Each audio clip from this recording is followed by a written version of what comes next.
all of you for doing this. A lot of senators won't. I appreciate your time. A lot of issues facing the country. And I really do believe that Americans are putting a lot of faith, hope, and trust in all of you that you can get President Trump's agenda that they voted for in the mandate that Senator Cruz was talking about across the finish line or crossing the plane. Senator Kennedy, you make my audience laugh more than anybody. As you examine this issue of reconciliation and the economy and $37 trillion in debt, and then DOJ finding, what, nearly $150 trillion, I think, at this point, dollars in waste, fraud, and abuse, how will all of you with the majority get this under control? What's up, Right View Nation? Welcome back to the channel, where common sense is still alive. Patriotism isn't a dirty word, and we tell it like it is. Today, I want to dive into something that had me nodding, fist pumping, and laughing all at the same time. Senator John Kennedy, one of the last straight shooters left in Washington, laid it all out on Hannity. The man doesn't just speak truth. He delivers it with the charm of your favorite uncle and the precision of a political sniper. And folks, what he said about reconciliation, the economy, tariffs, and foreign policy. Let's break it down, piece by piece. Well, look, reconciliation is not quantum physics.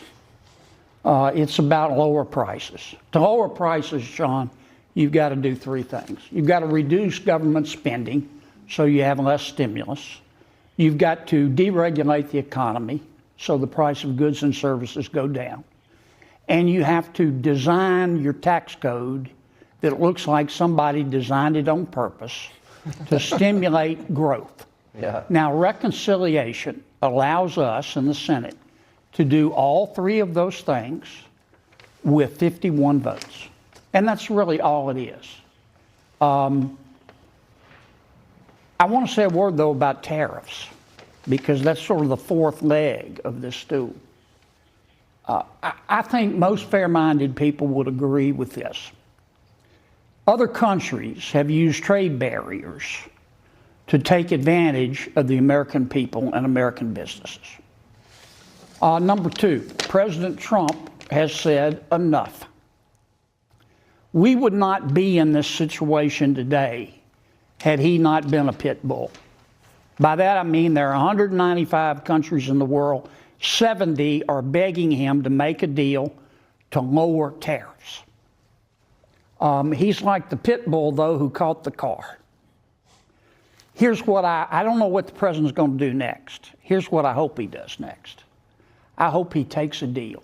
I hope he goes to, he and Scott Bessent go to every one of those countries and reduce those tariffs and trade barriers down to zero and let American businesses compete with those foreign businesses. Competition makes us better. Does everyone agree with that? Yes. Yeah. Yes. Absolutely. Now, 70 countries, and the EU is now seemingly moving in his direction.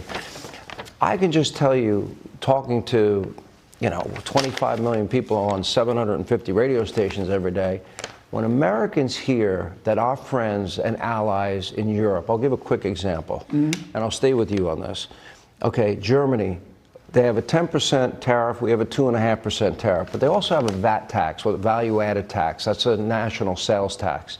So that raises the sticker price of an American car to be sold in Germany by 30%. Yep. They sell 8 to 10 cars, German cars in America, to our one car sold in Germany. Why are they hurting us? They look to us for defense. They want us. They'll be screaming, "U.S., come to the rescue" at a moment's notice. We pay a bulk of the freight when it comes to NATO. Why would they treat a friendly nation like that? Why would other European nations be doing that to us? Well, I think that's what the president has talked about. But you agree we're being ripped off? Yes. Look, China is probably the worst example, but not the only one. God created the world, but everything else is made in China. I mean, we know that. That just reflects reality today. But they're not the only one. Gumbo, John? Is gumbo made in China? But they're not the only one. But because President Trump has done what he's done, and I'm not saying it hasn't been tough with the market, it has been. But we would not be in this situation able to negotiate lower tariffs and trade barriers if President Trump hadn't done what he has done. I just want him to see him turn Scott Bessent loose. He and Scott take them one at a time, and let's lower these tariffs and let American businesses compete with the world, and may the best product and the best price win, and we'll all be better off. I would like to keep it less complicated, because sometimes there's a few other issues that have been conflated with it. But if it really comes down, Senator Mark Wayne Mullen, good to see you. Yes. If it comes down to a simple choice, most Americans agree that we're being ripped off. Most Americans don't like being ripped off, especially ripped off by our friends. But the president has said that if you want free and fair trade, we'll go along with that. If you want tariffs, okay, you tariff us, we'll put reciprocal tariffs on you. If we keep it and reduce it to that simple formula, I believe that's a winning issue. Let me move on a little bit. So we have this high-level meeting of some kind taking place with Iran. It's going to take place on Saturday. The president was very clear with Prime Minister Netanyahu that Iran will never have nuclear weapons, and if they try to, the price that they will pay will be severe. I interpret that very clearly, and I read today that B-52s that have, let's see, capabilities of being stealth, number one, and bunker buster bombs, number two, happen to be in the region. I don't think it's a coincidence. Just a guess, Prime Minister Netanyahu, the second visit since Donald Trump's gotten back in office. The question is, between Iran and China and the Russia-Ukraine conflict in Gaza, we got a lot of foreign policy issues. What about the Iran question? Because there are some people that I don't think you can negotiate with madmen. And I think the Iranian mullahs believe in, you know, the caliphate, which is convert or die. And I don't know how you negotiate with crazy people. So they're at 60% enrichment is what I've read. That's in the public domain. If they can get to 90% in no time, that's weapons grade. Lindsay? If they have a missile to deliver it. But They look, could- if Iran gets a nuclear weapon, there's going to be a war. And Iran won't start it. And I'm not saying America will. Israel will. Although, They're John, they gonna- don't need they're- a missile. They can put it in a boat and stick it right off the coast of Israel will slap Iran to Pluto. Don't And they I don't blame need them. our help and support? Wouldn't they need our bunker busters? Wouldn't they need our So planes to equipment. deliver them? We have to have our equipment, absolutely they do. I got 30 seconds. I got to give it to Senator Kennedy. What do you think of the new leadership, Jasmine, AOC, and Bernie? I consider Congresswoman Ocasio-Cortez to be the leader of the Democratic Party. And I'll tell you exactly why this matters for every hardworking American who's tired of getting ripped off by bloated government and spineless politicians.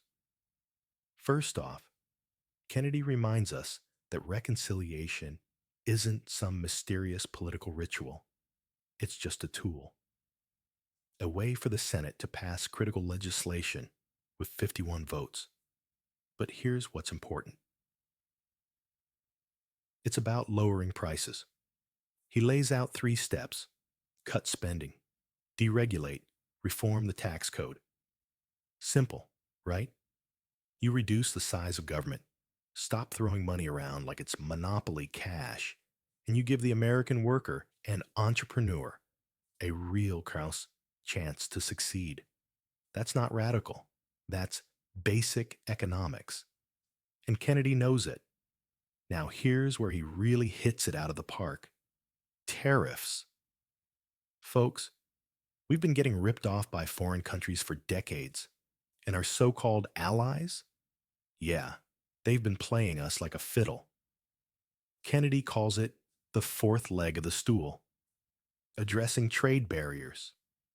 You want cheaper goods and stronger industry here at home? Then stop letting other nations tax the hell out of our exports while we roll out the red carpet for theirs. Let me give you the example Kennedy used. Germany has a 10% tariff on our cars. We only put 2.5% on theirs.